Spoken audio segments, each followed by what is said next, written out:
Vamos a imaginar por un momento que dejamos la puerta de casa abierta de par en par. Uf, menuda locura. Claro, o sea, cualquiera que pase por la calle podría entrar, sentarse en nuestro sofá de buenas a primeras, coger el mando a distancia y ponerse a cambiar de canal. Es que nadie en su sano juicio permitiría algo así con su espacio físico. Exacto.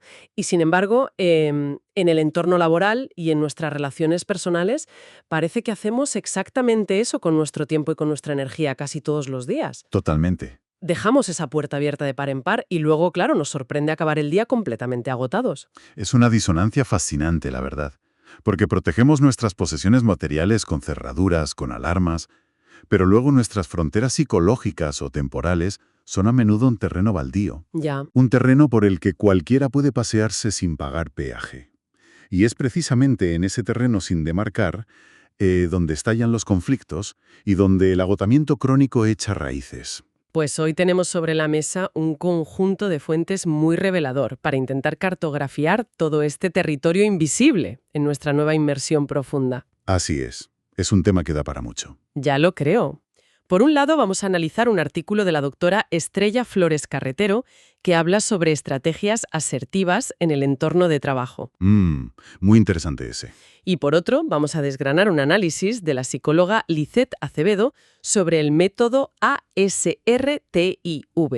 Un método pensado para no dinamitar relaciones en el intento de poner un límite. Y finalmente, que creo que es la parte más práctica, bajamos al barro con una guía de la psicóloga Marta Rodríguez. Sí, esa guía tiene tela. Nos da 25 frases exactas para decir no, sin caer en esa trampa terrible de las justificaciones. O sea, un material que cubre absolutamente todo el espectro. Desde la raíz de por qué nos boicoteamos a nosotros mismos, hasta, la munición verbal necesaria para salir airoso de una reunión complicada. La misión de este análisis a fondo está clarísima. Queremos dotar a quien nos escucha de la mentalidad, la ciencia y las palabras exactas para establecer fronteras. Sin aislarse, claro. Eso es. El objetivo no es construir un búnker, sino proteger el tiempo y la salud mental sin sentir esa culpa paralizante ni destruir vínculos en el proceso. Exacto. Vale. Vamos a desgranar esto porque antes de repartir guiones y frases mágicas, necesitamos entender por qué nos cuesta tantísimo decir una simple palabra de 2 letras. El famoso no. Sí. ¿Y qué ocurre en nuestro cerebro cuando dejamos esa puerta abierta que comentábamos al principio?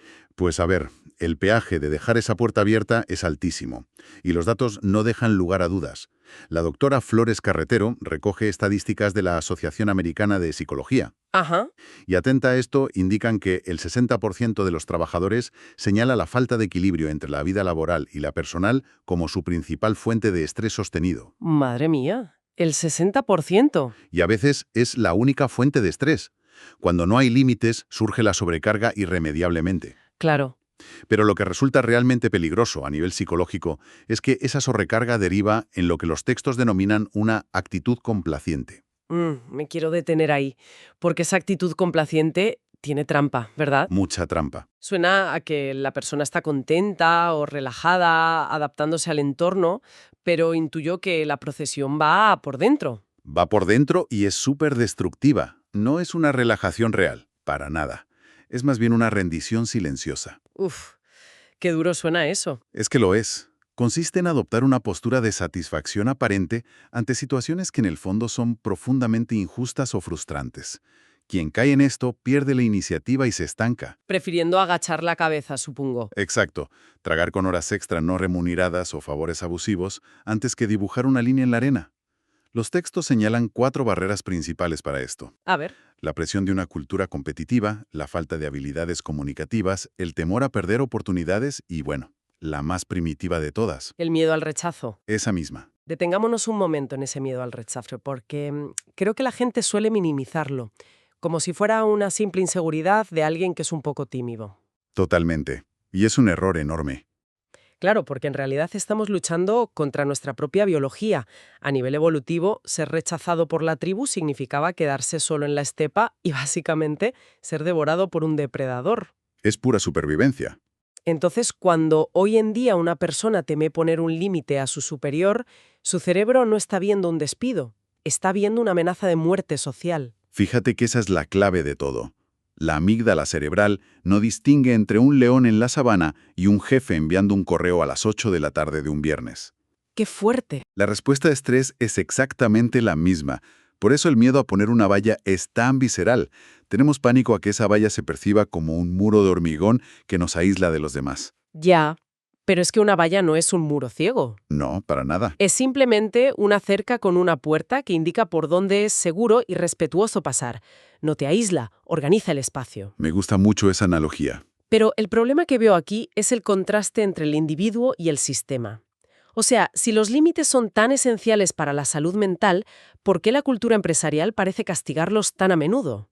Ahí entramos en un terreno espinoso. Es que los datos que aporta el artículo sobre el mercado laboral en España son un golpe de realidad brutal. Sí que lo son. Muestran que los hombres y las mujeres sin hijos tienen tasas de actividad casi idénticas. Pero tras la maternidad y paternidad, la brecha se dispara de una forma loquísima. Sí, los números son claros. Solo un 6% de los hombres trabaja a tiempo parcial. Frente a casi el 29% de las mujeres. Es un dato que escuece, desde luego. O sea, estamos hablando de una diferencia de 23 puntos. Lo cual demuestra que la dificultad para establecer límites no es solo un déficit de asertividad a nivel individual, es un problema estructural masivo. Claro, sistémico. Las mujeres se ven forzadas sistémicamente a ser quienes asumen ese rol de cuidado, reduciendo su jornada y, por tanto, absorbiendo todo el impacto negativo en su carrera profesional. Y las fuentes contrastan esta rigidez de España con el modelo de países como Dinamarca o Finlandia, ¿no? Eso es. Allí el flexitime, o el tiempo flexible, es la norma. Entienden perfectamente que la conciliación no es un capricho, sino que protege la productividad a largo plazo. A ver, Dinamarca suena a utopía escandinava y está muy bien para los libros de texto. Pero bajemos a la tierra un segundo. Venga. En la realidad de una pyme española, con los márgenes ajustadísimos, si no sacas el trabajo adelante, la empresa cierra. ¿Cómo le hablas de flexitime a un jefe que tiene el agua al cuello y que espera que estés disponible 24/7? Es un contrapunto fundamental, la verdad.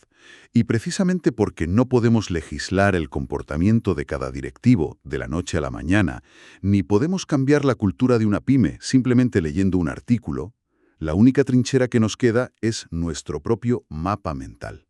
Ya, lo que está bajo nuestro control. Exacto. Y ahí es donde el trabajo de la doctora Flores Carretero cobra un sentido muy práctico. El individuo tiene que aprender a protegerse a sí mismo cuando el entorno no lo hace por él. Lógico. Todo empieza por el trabajo interno. Porque, piénsalo, es biológicamente imposible defender una frontera que ni siquiera te has molestado en dibujar previamente. Tiene todo el sentido del mundo. Si no sabemos dónde acaba nuestro jardín, pues no podemos quejarnos cuando los demás nos pisan las flores. Esa es la actitud. Entonces, ¿cómo proponen exactamente las fuentes que empecemos a trazar ese mapa interno? Pues el primer paso es el autoconocimiento radical. Suena intenso. Lo es. Se propone empezar de forma muy directa con una pregunta clave: ¿cuándo soy más feliz? ¿Vale? Y a partir de la respuesta a esa pregunta, se definen los llamados no negociables. Es decir, las líneas rojas absolutas. Exactamente. Esas condiciones de vida o de trabajo a las que bajo ninguna circunstancia se está dispuesto a renunciar, independientemente de la presión externa que haya. Claro, cosas como cenar con los hijos todos los días, poder dormir 7 horas seguidas o negarse a abrir el ordenador los fines de semana. Eso es establecer los cimientos. Y es muy curioso cómo las empresas más potentes a nivel global han entendido que respetar esos no negociables a sus empleados es realmente rentable. Sí, las fuentes mencionan el famoso programa del 20% de tiempo de Google, ¿verdad? Sí, ese en el que dedican un día a la semana a proyectos totalmente ajenos a sus tareas impuestas. O también hablan de las integraciones de bienestar y gimnasios en Apple. Y ojo, que esto no es altruismo corporativo de repente. Para nada. Cero altruismo. Estas empresas entienden la biología del rendimiento. Buscan proteger lo que los psicólogos llaman el estado de flujo o flow. Claro, la concentración profunda. Y la cuestión es que es biológicamente imposible que un empleado entre en un estado de innovación y creatividad si su sistema nervioso está saturado por el cortisol. Lógico. Si estás en modo alerta, no puedes crear. Si estás tratando de defender límites invisibles constantemente o lidiando con el resentimiento que te provoca esa complacencia, tu cerebro no da para más. Aquí es donde se pone realmente interesante. Porque, a ver, en nuestra cultura laboral a menudo se nos vende que ser un empleado proactivo significa decirle que sí a absolutamente todo. El mito del trabajador ideal. Exacto. El empleado ideal es el mártir que siempre está disponible, el que responde al email un domingo. Pero, tal y como dictan las fuentes saber, en qué punto vital estamos y tener muy claros nuestros no negociables es lo único que nos permite elegir de verdad. Totalmente de acuerdo.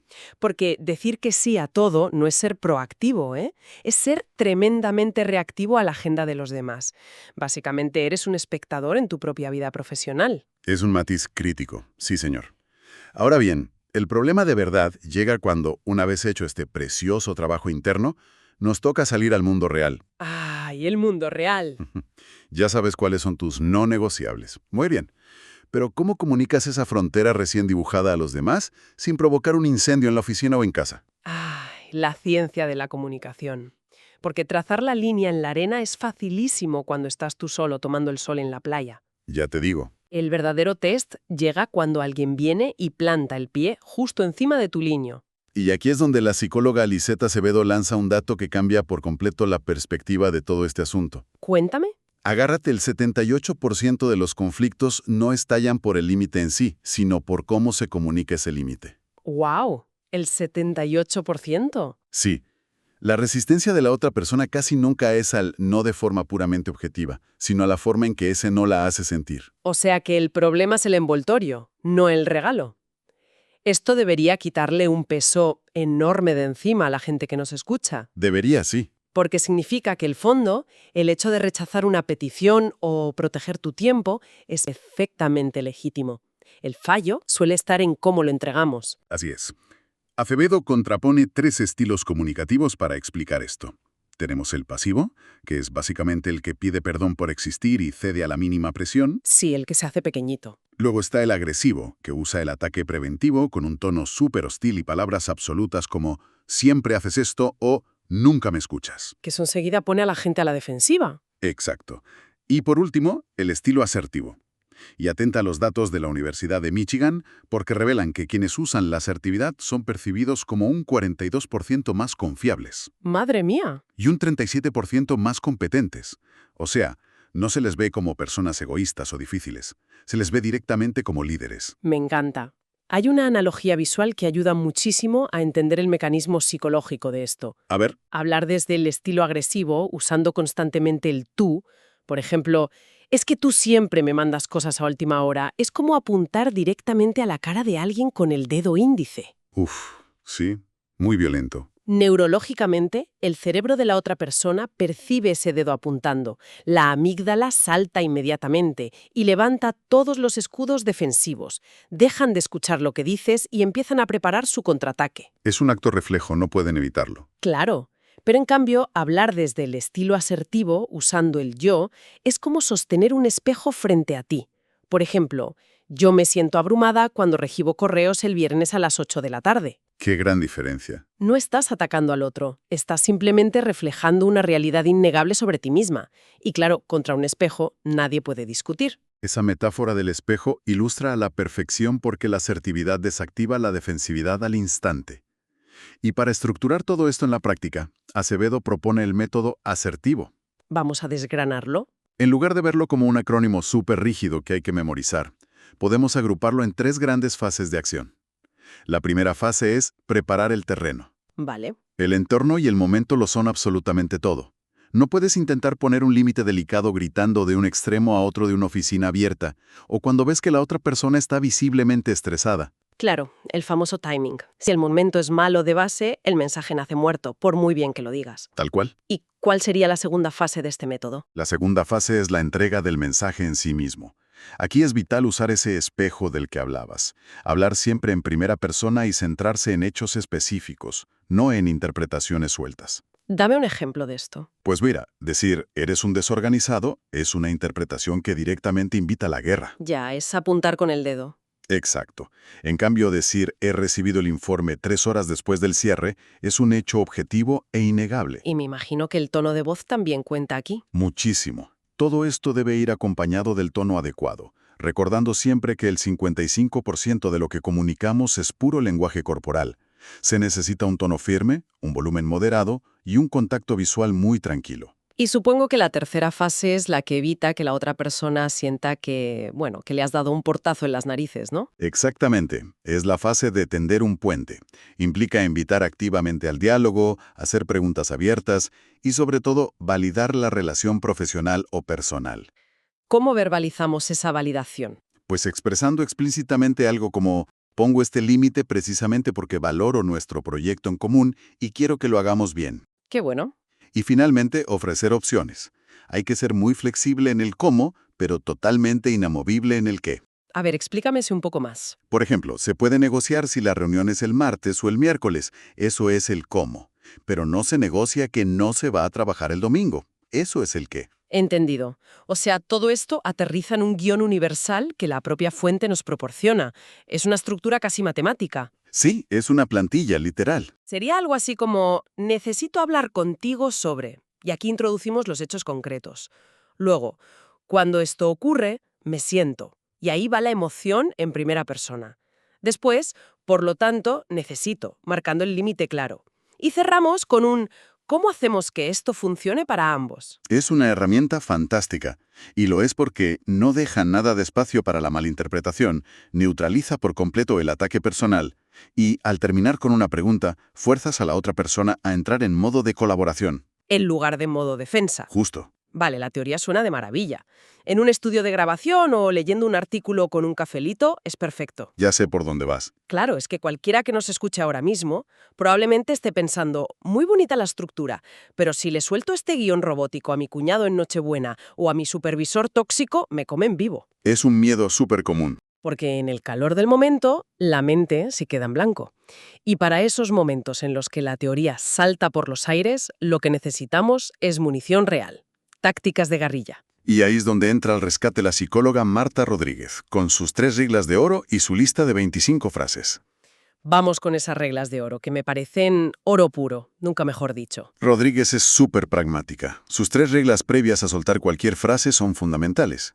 Primera regla: a frase más corta, límite más fuerte. Menos es más. Sí, si empiezas a añadir comas, explicaciones y subordinadas, estás diluyendo tu poder asertivo.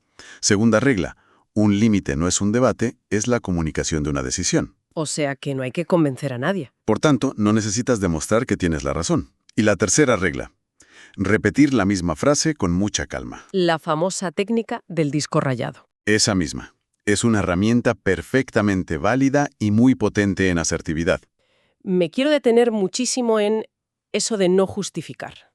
Porque justificarse en exceso o dar explicaciones kilométricas sobre por qué no podemos asumir un proyecto nuevo o ir a un evento familiar pesado es básicamente pedir permiso para tener un límite. Literalmente. Estás cediendo tu poder. Es como rogar que el otro actúe de juez y valide que nuestra excusa es, entre comillas, suficientemente buena. Pero te planteo el escenario que todos tememos en el fondo. Venga. Aplicas las reglas, usas una frase corta, dices un no educado y firme. Y la otra persona de repente decide ignorarlo y empieza a presionar. O peor aún, a castigarte con el silencio. ¿Qué hacemos entonces? Para esas situaciones donde la presión se intensifica, el artículo categoriza respuestas muy precisas. Empecemos por la presión inmediata. Esa que busca arrancarte un sí rápido por puro agotamiento o compromiso social. La típica emboscada de pasillo. Exacto. Aquí, la táctica es romper el cortocircuito con frases para ganar tiempo. Cosas como, déjame pensarlo y te digo algo mañana, o, ahora mismo no te puedo confirmar, voy a revisar mi agenda con calma. Básicamente es comprar oxígeno, cortar esa urgencia artificial que la otra persona está intentando imponerte para que cedas. Eso es. Luego pasamos a los límites directos, cuando ya has evaluado la situación en frío. Respuestas de manual, muy claras, como, ahora mismo no puedo comprometerme a esto, o un simple no me funciona. Corto y al pie. Pero donde este arsenal brilla de verdad es ante las faltas de respeto. Si en una discusión el tono se eleva o hay algún tipo de menosprecio, la respuesta táctica para establecer un límite emocional es contundente. Te escucho si lo hablamos con respeto. Me gusta. ¿Y si la escalada continúa y la otra persona sigue gritando? Pues ahí sueltas la definitiva. Si sigues levantando la voz, voy a cortar la conversación. Si sigues así, voy a cortar la conversación. Me parece brillante porque es recuperar el volante por completo. Efectivamente. No estás intentando controlar lo que hace el otro, que es imposible. Estás controlando lo que vas a hacer tú frente a su comportamiento. Es empoderamiento puro. Pero, ¿qué pasa con los chantajistas emocionales? Esa gente que te aplica la ley del hielo o que te hace el vacío de repente en la oficina para que te sientas súper culpable. Esos son los más difíciles. Ante la insistencia crónica, Rodríguez sugiere plantarse como un faro inamovible. Frases como, mi respuesta se mantiene, o la más contundente de todas, no voy a justificarme más sobre este tema. ¡Wow! Y si recurren a hacerte el vacío o a castigarte con el silencio, la jugada maestra es no entrar al trapo bajo ningún concepto. ¿Y qué se dice ahí? La frase es muy sencilla. Cuando quieras hablar del tema con respeto y de forma constructiva, aquí estoy. Maravilloso. Le devuelves la pelota a su tejado y te sales automáticamente de su juego psicológico. Es muy liberador. Simplemente te niegas a jugar con sus reglas. Totalmente. Pero a ver, seamos sinceros y pongamos las cartas sobre la mesa. Algo que la propia fuente reconoce además con mucha lucidez. A ver, Hay un factor dinámico y complejo en las relaciones humanas.